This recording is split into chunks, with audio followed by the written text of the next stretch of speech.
Good morning, gaming intelligentsia. I'm the Chief Product Officer at Evolution Gaming, and I spend all day thinking about what people will want to play tomorrow. 2080 is about the year most of us are going to die. And that is exciting. And if you think about the modern day, it's largely defined as us living our lives on screens. It is. Video games, binge watching, the way you order a taxi, the way you communicate, get your news, it all happens on screens. That's 2020. 2030 is going to be defined by self-driving cars mixed together with people driving the cars themselves, DNA sequencing, you'll be able to edit out any problems with your health, and the idea of a doctor reading an X-ray will be absurd when the machines can do it better. In 2040, we'll have a colony on the moon, which is pretty cool. You'll be able to, on Mars, and you'll be able to take a trip around the moon if you want. Most people won't care to, though, just like they don't care to go to Antarctica. And in 2060, the concept of a doctor performing a surgery on you will be nothing but absurd. It'll probably even be outlawed. And the big debate of the day is going to be what? Whether your kids should have chips installed in their brains so that they can remain competitive with the AI. They won't be able to if they don't get the chip. And in 2080, I have no idea what it's going to be. But I do know one thing. We're all still going to be using some kind of currency. I don't know what it's going to be, Bitcoin, Ethereum, Monero, dollars, euros, it'll be something. And we're going to want more of it. However much you have, you're going to want more, and you're going to be willing to risk some of it on an uncertain event, which is good for us in this room because that means gambling isn't going anywhere. So, our future, though, is not guaranteed. Gambling is guaranteed, but it's not guaranteed that we get to win. Remember these guys? And what happened to them? Of course you know. This happened to them. And you remember we all used to use these devices? What happened? You know the answer. Apple happened, right? And you're thinking, Todd, we know these already. Those are typical examples. But let's talk about some less obvious ones. How about the music industry? Isn't it amazing that Apple is not winning the digital music revolution? That should be shocking. They're the ones that taught us all to pay for digital music in the first place. And they're losing it to some Swedish company. Yahoo, which we all used to use, is losing the battle, or lost the battle long ago, to a couple of Stanford kids. Took their eye off the ball. Of course, you guys all know about this transition. Isn't it amazing that the revolution onto the cloud wasn't won by IBM or Oracle or Microsoft, but by an online retailer? Can you imagine that? Such a huge prize. And who won the race, or is winning? Amazon. Of course, Facebook disrupts MySpace, and then Facebook is in the process of being disrupted by their own company, Instagram. Good thing they bought them, good acquisition. And this one is amazing. You think Microsoft is a powerhouse company? You think they let go of things easily? You think they could see that the browser was something that you want to control for the future? You think they fought hard? I do. And they lost it. That's amazing. I mean, the same way we all think that, we're sitting pretty here today and it's going to be hard for us to lose our position, Microsoft lost it. And we're part of that disruption too. We're disrupting the old guard. We are disrupting land-based, right?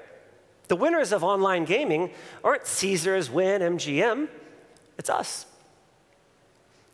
So how did this happen? Really simple. They just had better product. Nothing more.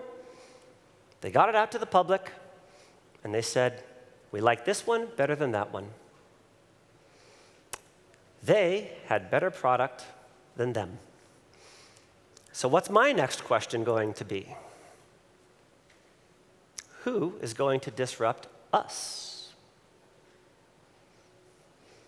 Hopefully, we disrupt ourselves. And I think we can. We would certainly be the favorite for you odds makers in the room. But who might disrupt us? This is kind of a fun question.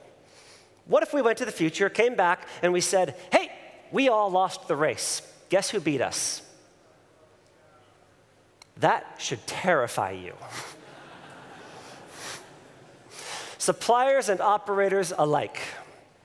It's not happening, but it should terrify you. Think they can't afford to lose $1 billion a year just while they're warming up? Think they're going to buy a lot of our games, or they're going to make their own? Everybody who ever bought a book about gambling or watched a show, or the data correlates to the thing that they watched on Amazon Music, or they even movies, or they even listen to a particular song, like Know When to Hold 'em, Know When to Fold 'em, is going to get something from them. They're going to tie it into Amazon Prime, and oh my God, is that scary. What if all the leagues got together and said, we're going to combine and we're going to have the official sports betting solution? We're going to stop sharing information with third-party services. The only way to advertise during any of our games is going to be our own online betting site. Scary stuff. And what if a video game company like Rockstar decided they wanted to get into the world of online gaming? Well, we have just a little taste of what that might look like. Here it is. Finally, open for business. Premium grade, utterly unique luxury, a wonderful place to relax and entertain. This is Mr. Chang, our owner. Tommy boy! Mr. Chang. Boom! I'm gonna lay my cards on the table. You're gonna sell us your casino. They want to buy this place, but first they mean to destroy it. Do I look like I make appointments, bro? I am the appointment!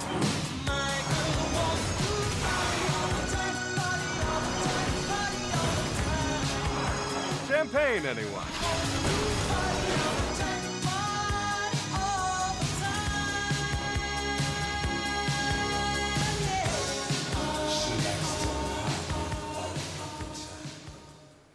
Equally terrifying as Amazon getting into the space. 100 million users, people are investing every day in the avatars that they build up in that world. It's the right age demographic. Hopefully it's not kids playing it. Everything about it is terrifying. Now, you might look at it and say, oh, their games aren't that interesting or whatever.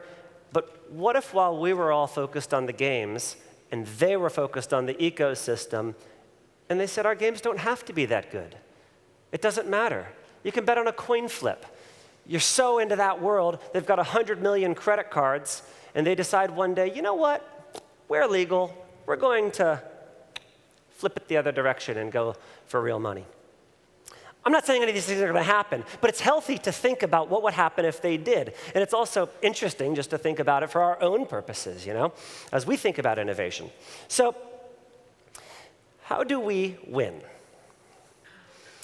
First of all, I think it's healthy to recognize that our competition, yeah, it's each other. But more so, we're fighting for people's time on screens, okay? We're fighting for, basically, what we offer is an indoor activity conducted on a screen. And so we're looking to compete with these guys. So we recognize that first. We've been very open about it at Evolution Gaming. This is who we focus on. This is where we got our inspiration from. And we decided to launch this whole new genre of games called game shows. And they're not really slots, they're not really tables. It's just a new and kind of entertaining way to play. And so I wanted to share with you some of the findings that we've learned making these games. And we've had a lot of good fortune. We got last year's EGR Game of the Year award. We're very proud of that, and a number of others. So this is my open book. This is the playbook. This is some of the things we've learned and how to make great games. And if we all make great games, then the industry wins together. So let's say we have our guy here, and he says, I've got a game idea. OK, rock and roll. What are you going to do? He needs to have a game that's familiar but different, okay? You can't get too crazy, but you got to lead players into the next generation of games. Try not to copy. You're not going to inspire your team copying someone else. And if you're a buyer of games, it's a bad habit to reward. You want to reward innovation. That's what's going to lead our industry into tomorrow. Allow us to beat Amazon.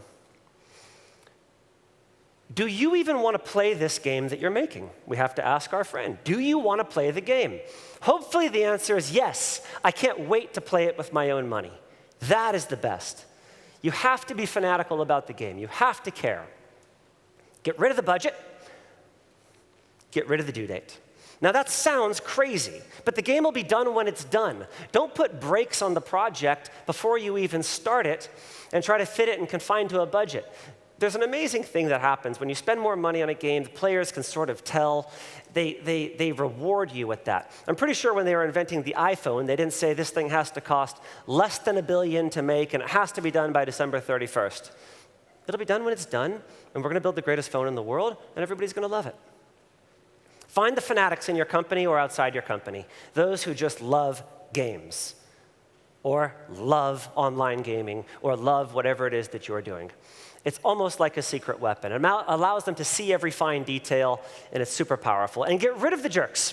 This is a hard one, because we need to create this environment where everybody's speaking up, everybody's talking, and sometimes you have really talented people, but they're jerks, and you either need to turn them into not jerks, or they have to go, because the collaboration is just too important, and no one person's bigger than the game. Once you have your idea, you have to explain to the team, why are we doing what we're doing? What problem are we solving? Why does anybody care about this new thing that we're making? And so once your team understands that, then they will follow you. But you have to explain why. Have brainstorming sessions, not meetings. Meetings suck. Nobody likes them, right? Hey, let's get together and brainstorm about how we're going to do this next thing. Automatically, that sounds, ooh, I want to do that. Are you coming to the meeting? If I have to. All opinions are not equal. This is an interesting one. Sometimes you're debating things in a room about a game or a direction decision, and you say, well, why don't we just vote? No, let's not vote. Presumably, there's some expert in the room whose opinion is supposed to be more valuable than others. You have a UI problem or a design problem. Who's the smartest person in the room on that subject? It's great for us to all disagree and make our case and share logic. But if you have a disagreement, if we're trying to solve some math problem and Albert Einstein is in the room, it's not a group problem anymore. Just give it to Albert. Laugh and have fun, make jokes in meetings. I'm constantly disrupting meetings. I'll think, oh, you got to see this YouTube video. Maybe I waste 4 minutes per meeting with this, 4 minutes out of an hour. And it keeps it light, and it keeps it fun. And when people see, oh, yeah, that person's scheduling a meeting, oh, those meetings are always kind of fun. And by having, again, that lighthearted environment, it's all to getting rid of the jerks, all that stuff, it's all to foster this culture of innovation. When people have to speak up. Okay, now you've got your product, it's show ready, and you've got to show it to people. And what's going to happen is you're going to show it to them and say, hey, we got this new thing, what do you think? And they're going to say, it's really nice. And then you're going to say, tell me 3 things you'd change.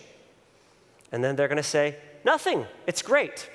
And then you have to say, and this is almost like a magic trick, I have 50 things I'm going to change with the game. This is a rough mock-up.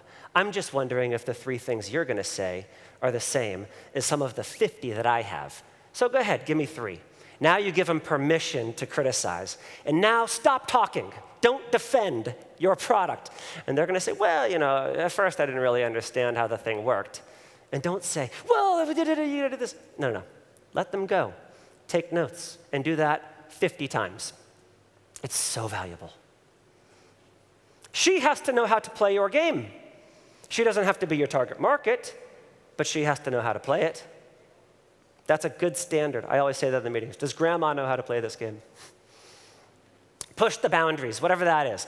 AR, VR, pushing the tech boundaries, whatever they are. Push on your team for richer math models or whatever it is. Dynamic websites. And reject lots of ideas. Why is this one important? because the only way you can reject lots of ideas is if you have lots of ideas. And when you get everybody talking and you get all the ideas up in the air, then you can knock them down. Now, it's a tricky thing that you have to do because you have to get all these ideas raised. Everybody has to talk. You have to constantly reject them, and then people still have to feel good about bringing the next idea, which is why you have to make jokes in meetings and all that sort of stuff, get rid of the jerks,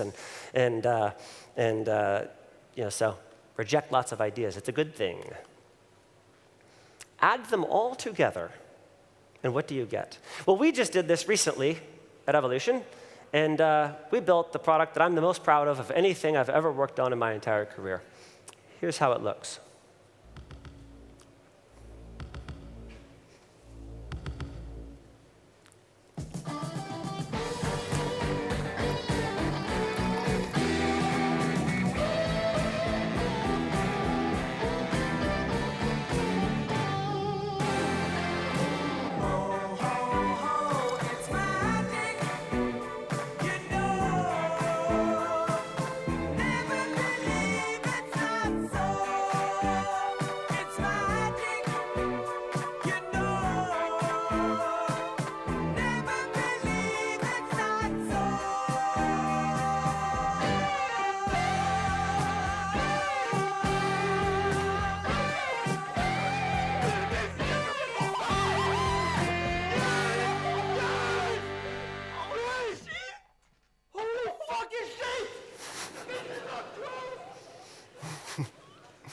Another couple of happy customers.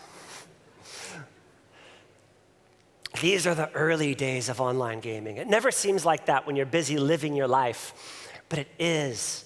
We're going to look back and say, remember when everybody was gambling on screens that you held in your hand? And there's opportunities. What about voice? What about VR? What about AR? What about video games? All that sort of stuff. What about the television? We basically don't do anything on that in our industry. And I want to end with a final thought about the competition. We get to work in the gaming industry. This is a fun business. It's cool. You got to lie when you get on a plane about what you do because it's too interesting because everybody wants to talk to you about it. And so, yeah, we're competing against each other and all that sort of stuff. But when one company does something great, it brings in more players. And if we all make great stuff, then we all win together. It's a genuine thing. You wouldn't want one company that makes a couple of good games and everybody else doesn't. That wouldn't be a long-term success strategy. Even that company would make a lot less money. And so when a company like NetEnt does Starburst, we all win. We all win. This brings up the whole industry. When Rush Poker was created, it just brought in a whole new group of players and made people play longer. It allowed cross-sell opportunities. It was an incredible innovation. Big Time Gaming and Megaways, a new one. What an incredible thing. And it makes our industry better. Yeah, for a second it hurts. Ooh, they came up with a good innovation. But in the big picture, it's great for the industry. We want people to like their slot playing experiences. When Betfair created Cash Out, what a winner. Anytime people are having more fun playing games, it's a good thing for our industry. And God knows these two companies practically built the industry in which we all work today. We all win when one of us does something nice. We all win together. So who's going to win the future? I hope us in this room are going to win the future. We're certainly the favorites. We know how to do it. We're the ones that have all the knowledge. We're the ones that understand the players. We're the ones that have the players. It's our industry. It's our time. The future is ours. Thank you very much.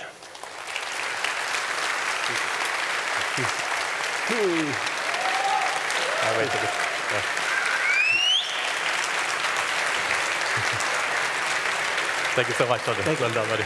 Thank you.